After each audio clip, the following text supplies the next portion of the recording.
the last card of the year, and there's not going to be another one for about a month. And it was a solid Fight Night card. I'm not going to say the best Fight Night card of the year. I think that definitely goes to the London card earlier. But this one was pretty good, man. I was a little bit worried in the beginning where all the prelims, besides the Saeed fight, ended by decision. But then the first 4 fights of the main card ended by knockout, and the last 2 by decision. Even with the decision wins, there were a lot of good performances, but it was a pretty long one, I'm not going to lie. But let's look at that main event where Jared Cannonier defeats Sean Strickland by a split decision, 249-46 for him and 149-46 for Sean Strickland. And that's where a lot of people got a bit confused. How could one fighter get 49-46 and the other get the same scorecard? We cannot misunderstand what the scorecards mean. A 49-46 does not mean there was a dominant win. A lot of people think that's what it is. A lot of people think like if someone won 50-45 or 49-46, that means they clearly won the fight in a dominant fashion, when that's not necessarily the truth, because in this fight, just about every single round could have went to either guy. And with 2 of the judges, Jared edged out 4 of those rounds.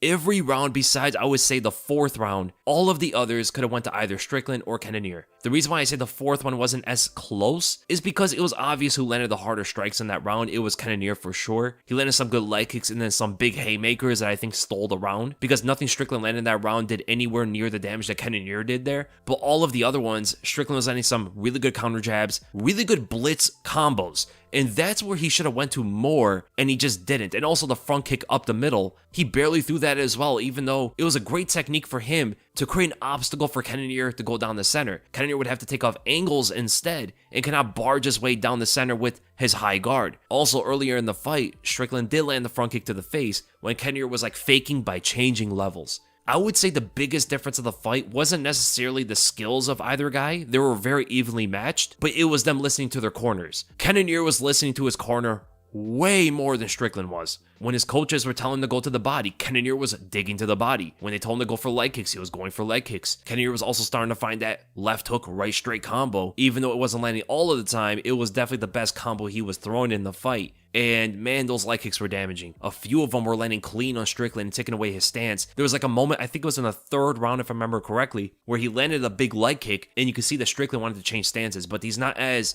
confident in southpaw against Cannonier as he was in orthodox, because he could rely on his left jab, which gets in the way of Cannonier's right hand from landing. But there were a lot of moments where Cannonier would land a big leg kick but not capitalize immediately afterward. And this is actually something that Dominic Cruz brought up in the commentary, and he was absolutely correct. There were moments where he could have pounced in there after a leg kick right away, but there was a delay before he ever did that. And that was why Strickland was able to defend those follow-up punches. But it was a fairly simple approach from both guys. Cannonier was really trying to take off some of those angles, switching stances all the time, and trying to find big hooks for entries. But there was a long time in the fight where Cannonier stopped throwing leg kicks, and I don't know what that was all about. Some of them did get checked, but most of them were landing. It does take one check to hurt your legs, so it could have been that. He could have been damaged a little bit from some of the checks from Strickland, and we have to give credit to Strickland for that, because he's known for not checking any kicks. But that was the thing from Sean Strickland, man. Whenever he was throwing combinations, they were landing. Those 3-4 punch combos, but he just barely ever committed to it. His corner kept telling him, go for the combos, keep throwing them, and he would just not do it. Throw the front kicks.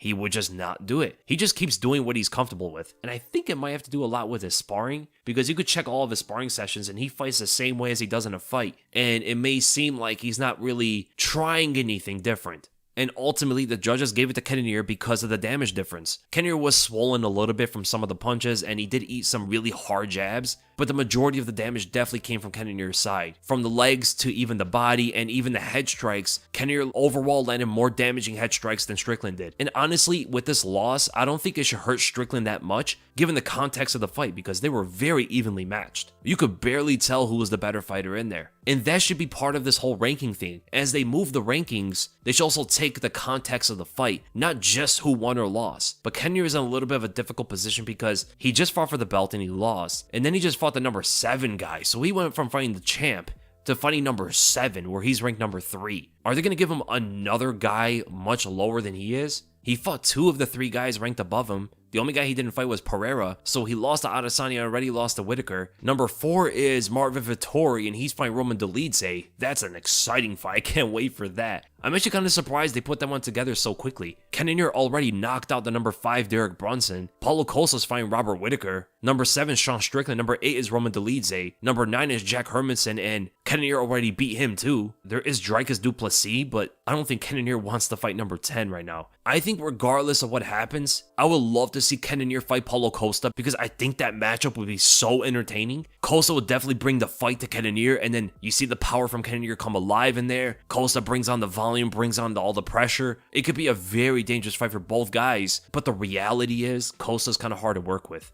And he's already saying that he's not going to fight after this Whitaker fight. He's even saying he's not even going to fight Whitaker. I don't know what's going on with that politics there, but if it's not Paulo Costa, let's say he can't fight him, maybe he's going to have to wait until the winner of Marvin Vettori and Roman Dolidze. I don't think they want to put him and Adesanya again. It was a very boring fight. Yeah, I would say if he can get Paulo Costa, whether he wins or loses against Whitaker, or he waits until the winner of Vettori and Dolidze, I think those are the only things that make sense for him right now. And as for Sean Strickland, who's ranked number 7, I wouldn't mind to see him fight Derek Brunson, but he's got to wait a bit because Brunson is injured. If not him, he could fight Jack Hermanson. That makes perfect sense as well. Both guys are coming off losses. Both guys performed well in their fights. It wasn't like they got washed or anything. Jack had a very good fight against Roman where he was actually winning, and Strickland was pretty much even with Cannonier. So actually, that fight makes a lot of sense. I think it's actually a pretty good fight to put together. A lot of volume from both guys. They don't have much power and stuff, but you'll see Jack try to take the fight to the ground. We'll see Strickland's takedown defense and some of his grappling. I think it'll be a much more of a technical chess match. And sometimes those are fun to watch.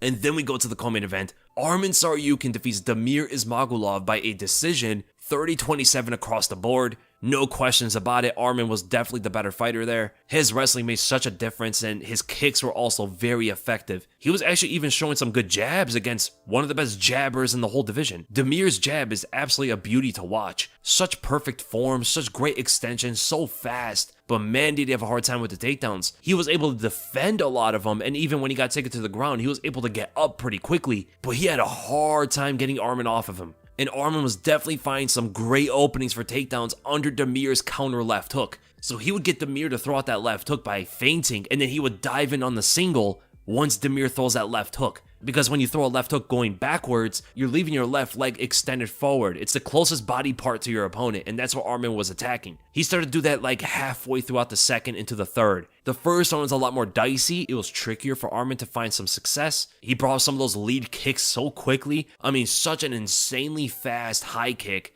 with the lead leg. Many fighters can't throw it that fast. And you could definitely see where Arman's getting better. He just turned 26 years old, very young, and he just fought Damir Ismagulov. I mean, look at the man's career. So his 14th professional fight when he was 23 years old, he fought the current champion Islam Makhachev and gave him his toughest fight. Then he fought Olivier Aubin-Mercier, who's terrorizing opponents in the PFL right now. He defeated Davi Ramos, a world-class Brazilian jiu-jitsu artist, defeated Matt Frevola, who's looking great right now, knocked out Christos Giagos, destroyed Yoel Alvarez, who a lot of people thought would have a great chance in that fight, and for any fight in the lightweight division, had a very close one against Mateusz Gamrot for his first 5-round fight in his career. Didn't know how to pace himself, he never did it before, he's very young, a great learning experience for him, and then just beat Damir Ismagulov, who had one of the best fights with Guram Kutaladze. In such a highly skilled fight, it looked like it could be a championship fight in the lightweight division. Compare him to like Paddy Pimblett. Look who Paddy's fighting. There's a giant difference. Literally every single one of Arman's opponents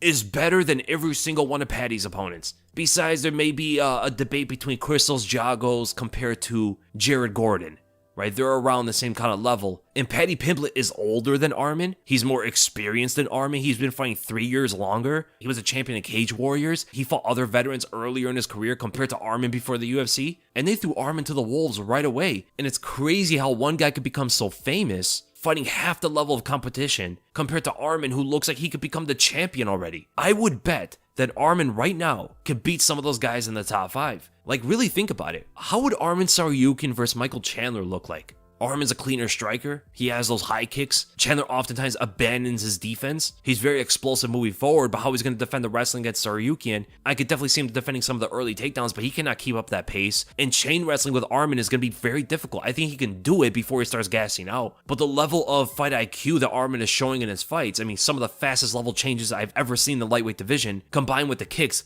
Michael's definitely a better puncher than Armin. He's definitely more experienced. He's going to be able to make some adjustments before he starts gassing out, because Chandler starts to gas out in that second round. It would be very interesting to watch. I'm not going to say Armin would beat him, but you can see how it's a very close fight. How does he fight Beneil Dariush? That's a close one as well. Dariush is the better overall striker, but how would the grappling between them look like? Mateusz Gamrot got his takedown shut down, so maybe Dariush could do the same thing to Armin, but Armin is a different kind of wrestling style and is much stronger than Gamrot. Gamrot was a former 145er. Armin would never be able to make 145. And you saw that even when he fought Damir Ismagulov, Armin looks so much stronger than that guy, and that guy's pretty big for this division. So that one could be interesting too. Gaethje gets destroyed. Let's just be honest here. Gaethje's not going to defend the chain wrestling.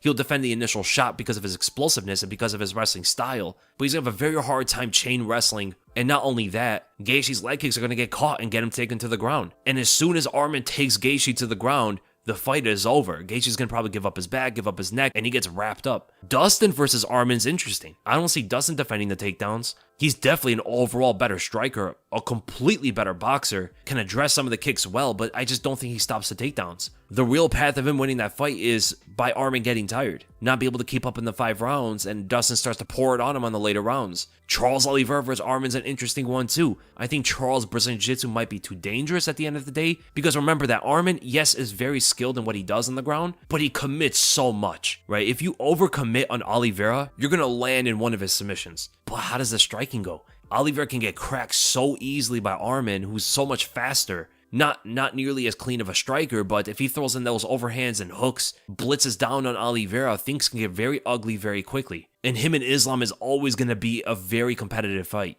Even right now, it's hard to look at him as not becoming a champion in the future. He's 26 years old and he's fighting at this level. By the time he hits his prime at like 30, I don't know who's going to be able to beat him. Maybe Islam, but Islam's going to be much older by that time, right? Islam's 31 years old now. At 35, will he be able to compete with a 30-year-old Armin Saryukian? I can't imagine so. I think Armin striking at that point is going to reach a whole nother level, shut down pretty much all the takedowns from Makhachev, and make it a bad fight for Islam on the feet. I'm going to say this right now, man. I'm going to say it again. I've never been as excited of all my time watching MMA as I am right now looking at the future of the lightweight division. It gets me so excited. I've never seen this before. I've never seen so much talent at one time creep up in one division like that. I've never seen this in the last like 15 years of me watching the sport. It's truly a special time and nothing for Damir to hang his head on. I mean, Armin and Damir both said that everybody turned them down. Nobody wanted to fight them, so they instead fought each other and know that down the road, they're going to rise up in the rankings. Damir is a bit older, he's 31, so he doesn't have as much time. But if he has the right kind of matchups, I could definitely see him being a top 5 fighter. I really don't see him becoming a champion because I think it's too late. He's pretty much a finished product at the moment, but I think of where he is right now, he could definitely beat some of those guys in the top 5. Mateusz Gamrot is still very good. He got shut down by Beneil Dariush, but he gives a lot of other guys a very, very hard time that don't have that kind of grappling prowess. But he is a bit smaller, man. He looks like he's the smallest fighter in the whole top 15. So he might have a bit of an issue when it comes to size and strength. Like, what does he do to Islam? But then you see other fighters, Jalen Turner is going to be a menace. Guon Kutateladze, who fought pretty much evenly with Damir. A lot of people thought he beat Damir. Also gives a lot of the guys in the top 10 a very hard time. And then of course, Rafael Fiziev, who might be the absolute best striker in the whole division. It's either him or I'll say Dustin Poirier. Combined with his insanely explosive takedown defense, he's such a handful for anybody. Grant Dawson's doing amazing things too. So much talent in this division. And now we have to talk about, who does Armin fight next? This is the hardest question to answer because he's ranked number 9. He beat the number 12. So you can imagine him coming up above Rafael dos Anjos and taking that number 8 spot. And look who's ranked above him. Mateusz Gamrot is ranked above him, who he just fought. Rafael Fiziev is number 6. Michael Chandler is number 5. Dariush is number 4. Gaethje's number 3. Poirier's number 2. Oliveira's number 1. You could do him versus RDA, who just fought at welterweight. I don't know if he wants to come back to 155, but you know RDA is the BMF. Doesn't care. He'll fight anybody, any day, any weight class. That's the most likely guy that would take up a fight with Armin. Can you do him and Gamrot again? Can you do the rematch? I guess if there's no other option. I don't want to see Armin fight Fiziev. I want these younger guys, I want these guys coming up to fight the older fighters now. all those guys at the top, the Oliveras, the Poiriers, the Gaethjes, the Chandlers, they all fought each other. Enough of this already. They've been fighting each other for so long, we need to bring some new blood in there. So that is why I don't want to see Fiziev and Arman take each other out. We didn't want to see Arman and Demir take each other out. It's because these older guys at the top of the rankings don't want to fight any of the younger guys. There's so much money to be made against each other, but it's already all fleshed out. They all fought each other already, so they're gonna have to have some new competition here. You could do Arman versus Chandler. So Chandler's been given a lot of opportunities to do something big. A lot of big matchups, and he fought them all. The only guy left for him is Conor McGregor, but we don't know when Conor's going to fight. He's gonna have to go into USADA for 6 months, and he said he's gonna start testing in February, so by the time it's August, that's when he can fight. Is Chandler really gonna wait until August? I believe Chandler versus Arman makes the most sense. That's the fight I would love to see put together. I think Dariush deserves like a title shot or something. He just fought Mateusz Gamrot, he tried his hand in the younger competition, and he beat him. So he needs to be rewarded for that. Wait until the Islam and Volk fight, get the winner of those two, or he could potentially fight someone like Charles Oliveira. He's earned that opportunity because he took the chance against Gamrot. I would like to see Gaethje versus Arman, but I would like to see Gaethje versus Fiziev way more, so I want to reserve that fight. Arman versus Poirier, that's a good one as well. Dustin just beat Chandler, and he said he doesn't want to fight Beneil Dariush, which means that he most likely will not even fight Arman, right? If he's not going to fight Dariush, who's ranked number 4, he's definitely not going to fight the number 9 ranked Arman. There's too much risk, no reward for it, which is a bit of a shame. Then there's Charles Oliveira. I don't imagine Oliveira would fight Arman, but I would love to see the fight. So I would say Arman Tsarukyan versus Michael Chandler is the fight to make next. And as for Damir Ismagulov, I don't think he should lose too much from this one. So it was the first ranked opponent that he went up against, but he went up against number 9. So going from unranked Guram to number 9 Arman is a pretty big jump in the rankings. So perhaps he can fight Dan Hooker. I wouldn't mind to see that one. Dan Hooker will fight another guy who's ranked below him. That's the fight I would like to see put together. Damir probably won't go to the ground. It'll be mostly a kickboxing match. Amir Elbazi had a very good TKO win against Alessandro Costa, who took the fight on short notice, so all respect to Costa. Young guy for his UFC debut, went up against a monster like Elbazi, who has superior striking and grappling going into the fight. It was a tough one for Costa, man, but it was something he would have to take. He did the organization a favor, and hopefully he gets something after this that isn't a ranked opponent like that. Right, Elbazi was landing really good right hands, right uppercut, floored Costa. Whenever he got on top, Costa really couldn't do much from the bottom. Just a really good win from Elbazi. And for his next one, let's put together that Alex Perez fight. Or you could do him versus Brian Royval. Either guy, they were both supposed to fight him, and ultimately they settled with Costa, so whether number 6 Perez or number 4 Royval, either fight makes sense. And then Alex Caceres knocking out Julian Erosa in the first round. For those who don't know, Alex Caceres has no knockouts in the UFC. 0. So he's been in the UFC since 2011. 11 years in the UFC, and he has not knocked out a single opponent. The only guy he beat by TKO was because of a doctor stoppage when he fought Rolando D. First knockout, and he did it in the first round. Of course, it would have to be against Erosa, who has virtually no defense at all, and he set up the kick so beautifully. Same side combo, which is something I've talked about a few times before. Definitely going to be a very hard kind of combination to defend against. He threw out the straight and then came up with the high kick over his own punch, and Erosa did not see it coming at all. Fighters are so conditioned on defending strikes that come opposite from each other, so like left, right. They're not so used to left, right, especially coming from a punch and a kick. And this is definitely something that Stephen Wonderboy Thompson brought onto the scene and shown everybody how effective this actually is. And it's crazy because I also talked about it in my Andrew Tate video as well. He actually had a whole kickboxing career where he was throwing this exact same combo. And he put out Erosa, man. That was definitely the best finish of the whole card. Definitely deserves a performance bonus. Caceres, man, just doing the thing. You cannot overlook this guy. Erosa's supposed to be the bigger, stronger man with a much longer reach, but the skills that Caceres brings forward, the guy hasn't lost a step. In fact, he looks better than ever. And speaking of older fighters who have been in the UFC for such a long time getting a big knockout, Drew Dober knocks out Bobby Green. Man, was he getting pieced up the whole fight. Eating straights, jabs, a bunch of punches from Bobby Green, but the Crimson Chin prevails. You can't knock this guy out. He's been knocked down by only one opponent, that was Terrence McKinney, and Bobby Green hits hard. Bobby Green has some sharp, precise punches, and he was hitting Dober so clean for a round and a half, he couldn't even hurt him. He barely was able to get him to step back. Dober was all foot on the gas,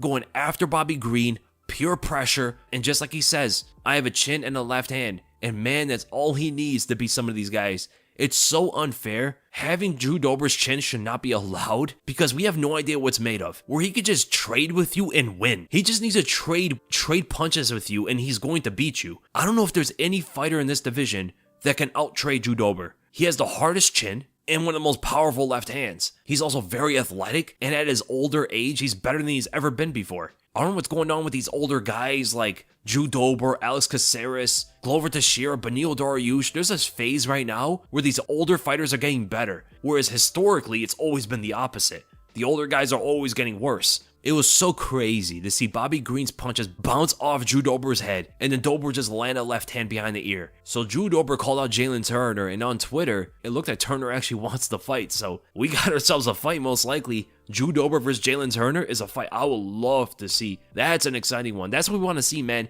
These guys take up these fights. Mikel had a good TKO win against Cody Brundage, reversed the position on the wrestler, which is actually the most surprising thing about the fight. So Mikel got taken to the ground, but then able to reverse and just landed a couple big haymakers from the top and finished off the fight very quickly after 2 of them. Corey McKenna getting a big upset win against Cheyenne Buys. Wrestling was such a big difference here. Buys really couldn't shake off McKenna at all. It was kind of surprising to be honest. McKenna definitely looked faster than I've ever seen her before.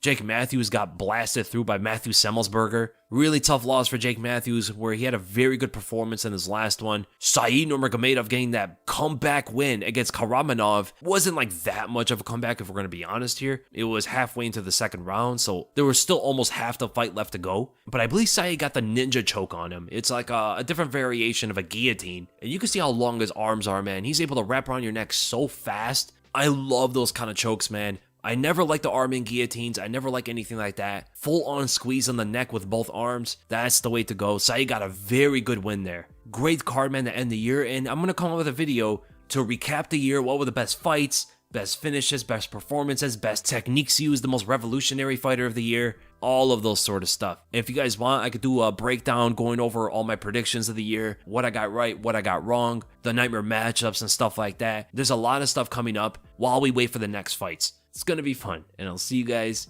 in the next video.